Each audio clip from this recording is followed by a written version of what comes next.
He's already chatting it up, relying on the chat instead of his gameplay, which is, well, there were not very many errors to make so far, but so far Epic has going for the 100% on him. The Hellions dart in. The drones are pulled. 4 drones dead. He doesn't have Zergling speed. Epic just gambled it, but sometimes when you gamble, you win. 10 drones for 4 Hellions. Drags the Queens out of position. There are 13 drones in production as Dark attempts to replace them immediately. But 11 kills. But wait, there's more! Hellions in the natural. 13 kills right off the bat, and Dark is knocked down to even.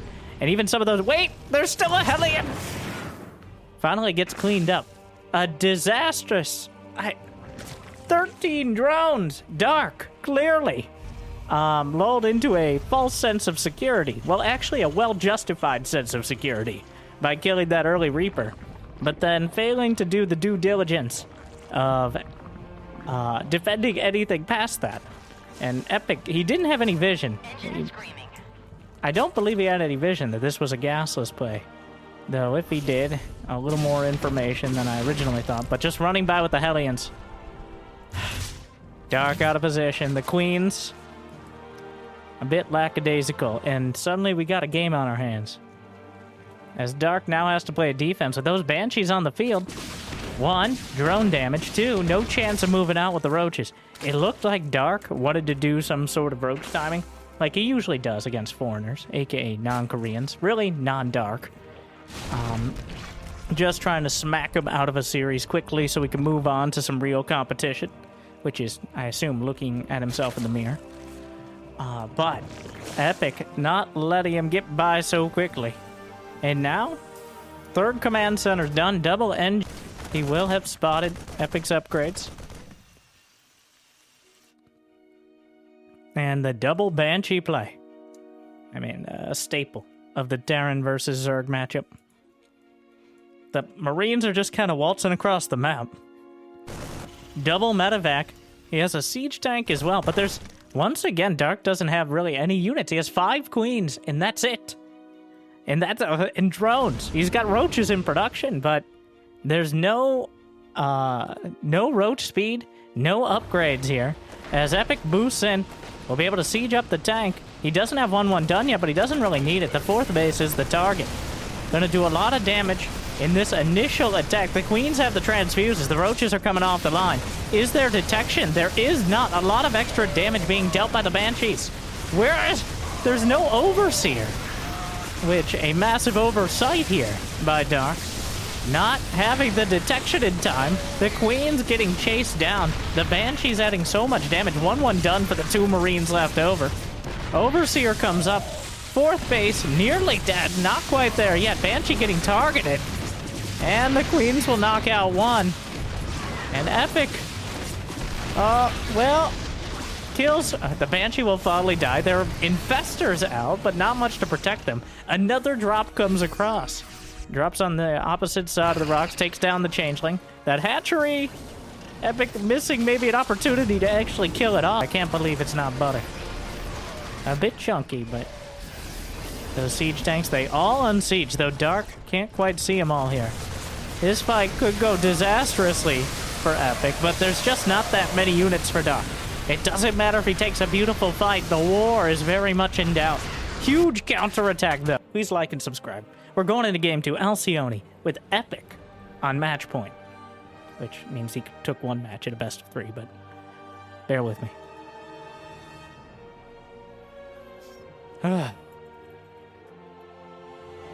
Well played. Jimmy, come on. Game 2. Epic gets a point on the board.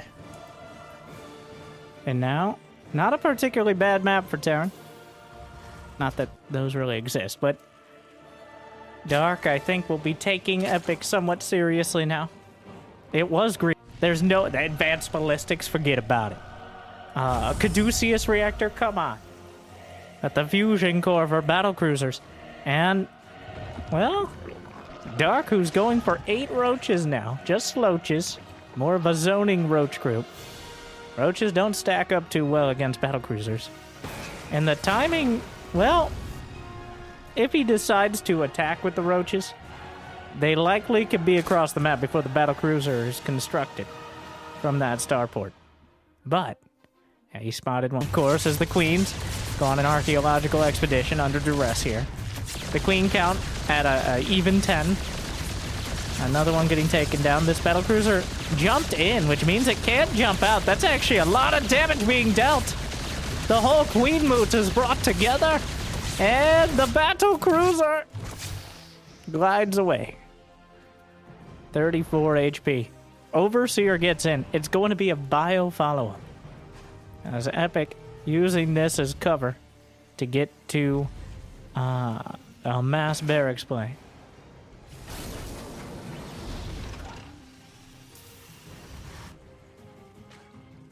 There's a Baneling nest, infestation pit on the way. And Dark is at 81 drones. So the battlecruisers, unfortunately, this kind of demonstrated why the Banshee is the default choice and not the battlecruiser.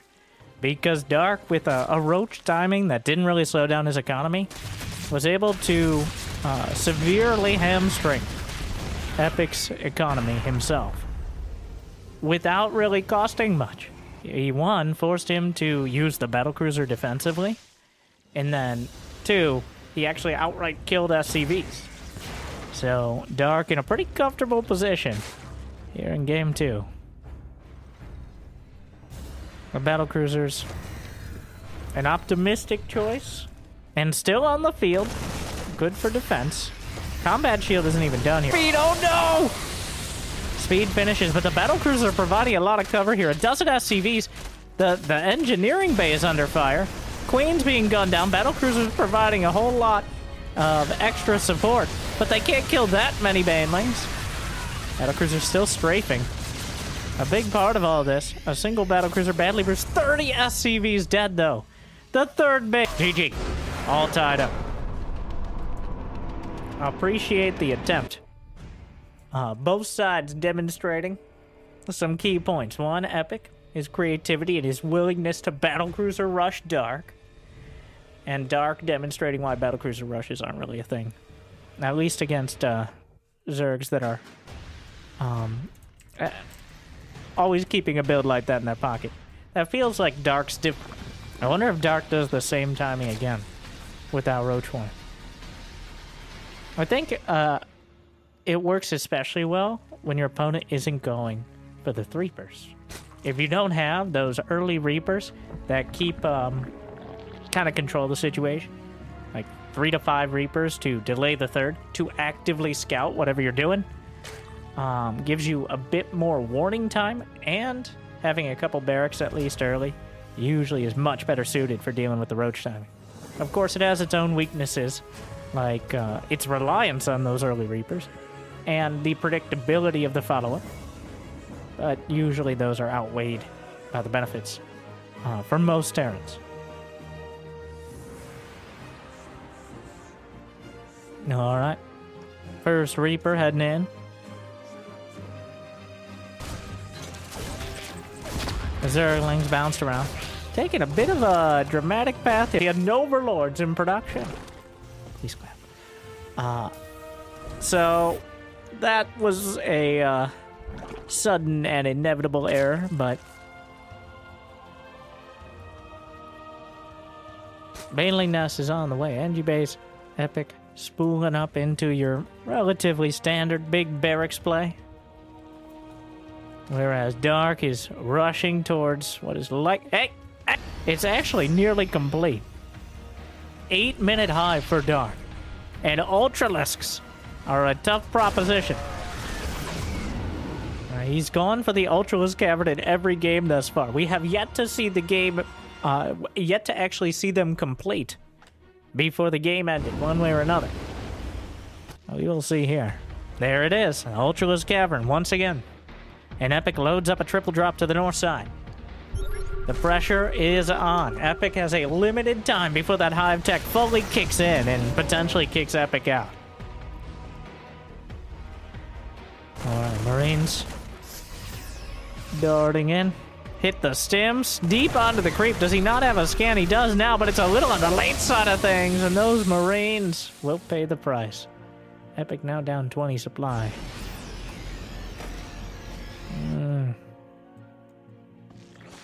He's got the Octo Rex on the way, but it just doesn't stack up great against upgraded Armorlisks. Good target fire, picks off some Banelings, but there's still just so many Zerglings on the field.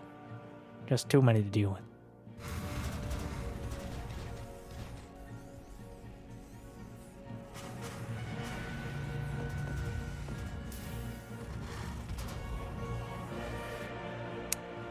Wings and Banes all over the place. Epic with a solid supply count. And a good pickup, but he saw the Hive. He has to know. And Hive Tech is coming online. Feels like he's buckling down to defend. A no Ghost Academy, only a handful of Marauders.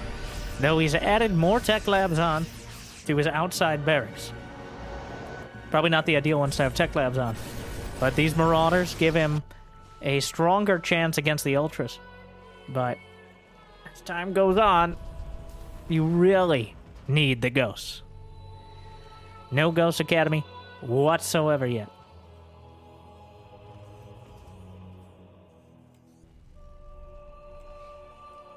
Epic looking around.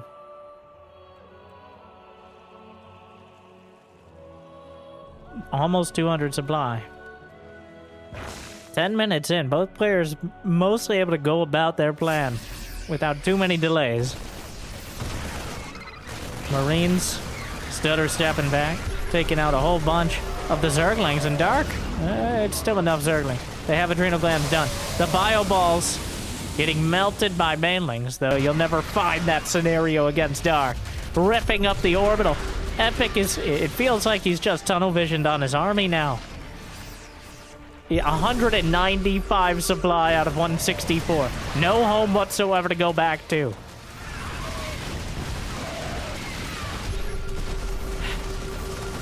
Well, that is a bunch of bio here. But the Queens are coming with the Ultras. The Transfuses hold them together. Push it back. And nothing's dying. The Ultras trying to come through the corner, but he's going to be forced to pick up. And that's just delaying the inevitable. Between the Queens, the Vipers, the hero list cleaving through. Epic is in trouble town right now. He may be the last resident, as Dark is looking to leave the series. It's hard to see a way out.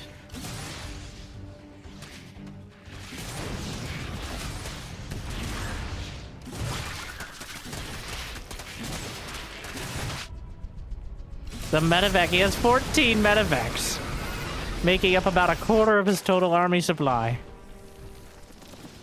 There's a Liberator finding an opportunity. The Banshees are still here. Epic trying to pull it together, but Dark has Zerglings burrowed in the natural. The Hatchery may die here. More siege tanks. Parasitic Bomb could do terrible, terrible damage. The Banshees are kind of uncontested awkwardly. Epic making a game of it now. Kiting back, still no parasitic. He finally gets one. I wanna try to. I'm a little Dark with a solid victory. Epic putting on a great show, but the result you might have expected. But I've got something special for our bonus game, our anti-spoiler bonus game, and a little bit of something extra on top. Yes, Jimmy loaded up quickly so people don't leave because they fear change. But yes.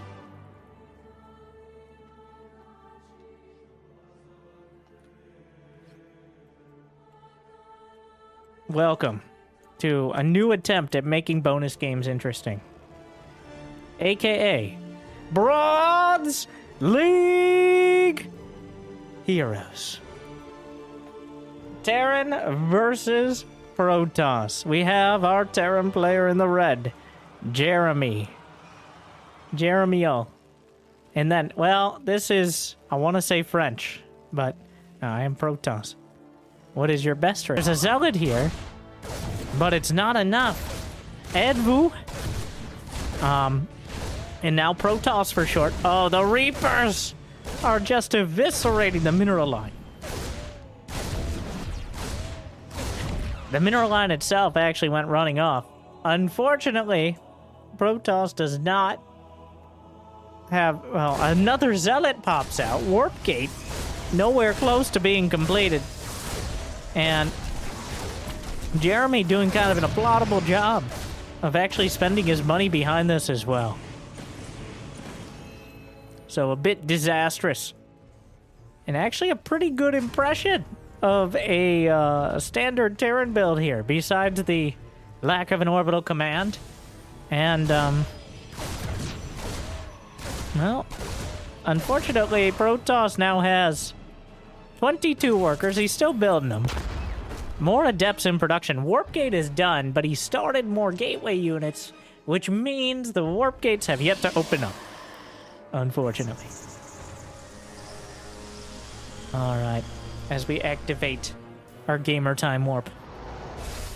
But finally, the orbital phase has begun. A cyclone on the way. As it appears, no Medivacs, that's permanent damage. When will he realize the Dark Templars are there? The Dark Templars are wading through! It's a disaster for the Terrans! They're being... He sees it, but it's far too late! Oh no! By the time he realizes... Small! Small!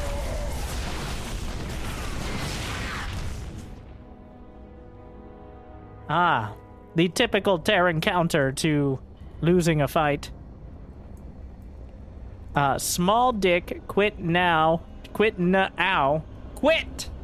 Activates the caps lock maneuver. Alright.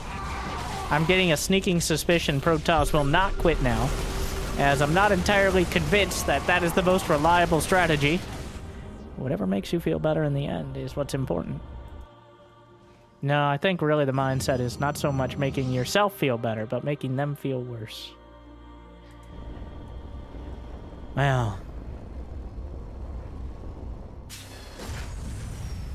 Alright, the game will go on, despite some suggestions otherwise. You know, I gotta point out, just in terms of you loose, which, I mean... There goes the orbital, which means less scans. Unfortunately, the turret finishes just in time. The DTs, though, still getting involved. A lot of attack moving here.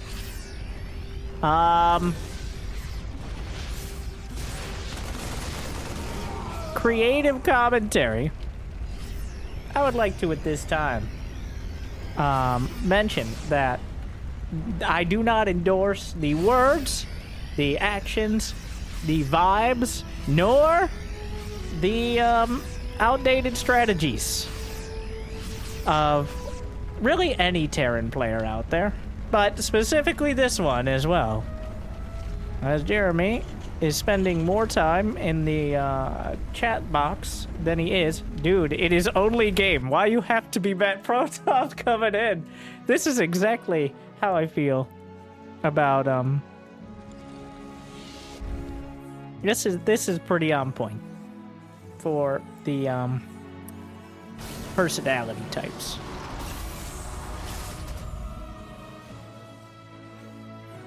If you feel personally attacked, well, maybe you should tell me to quit YouTube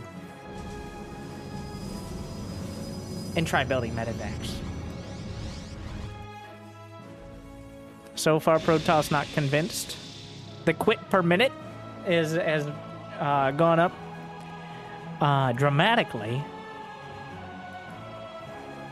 By the way, I was saying this beforehand, but he paused for a minute. Let's go to the Terran action cam.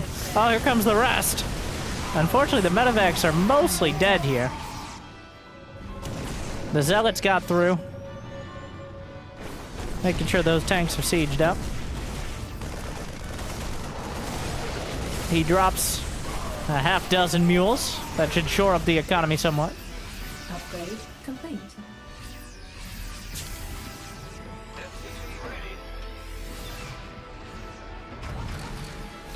Alright, now let's go to our Protoss hero. Take a look at how he's handling things. Warp Prism on the way, a bold play. Oh, that's a lot of Archons there. How many Archons? He's got 11 Archons. Oh my. Depleted. Research complete. Warp Prism, looking for an opportunity. Gets to the very edge. Warps in Zealots instead of DTs. And a typical response. Warp Prisms are cheating. Really, building anything that isn't going to immediately die to Stim Marines and Marauders is cheating. So, as you know, that is a science fact right there. Look it up. Read a book. Yep, those are DTs. EMP also lands. The rest of the army comes back, but Rotov's gonna take full advantage. Warp Prism coming back around. This base, it is a planetary fortress. Here comes what you don't understand on Quit. I don't know how many Protoss speak English, but...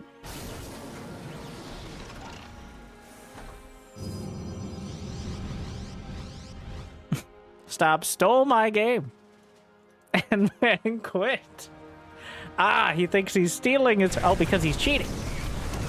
That's chance. His dad works at Blizzard.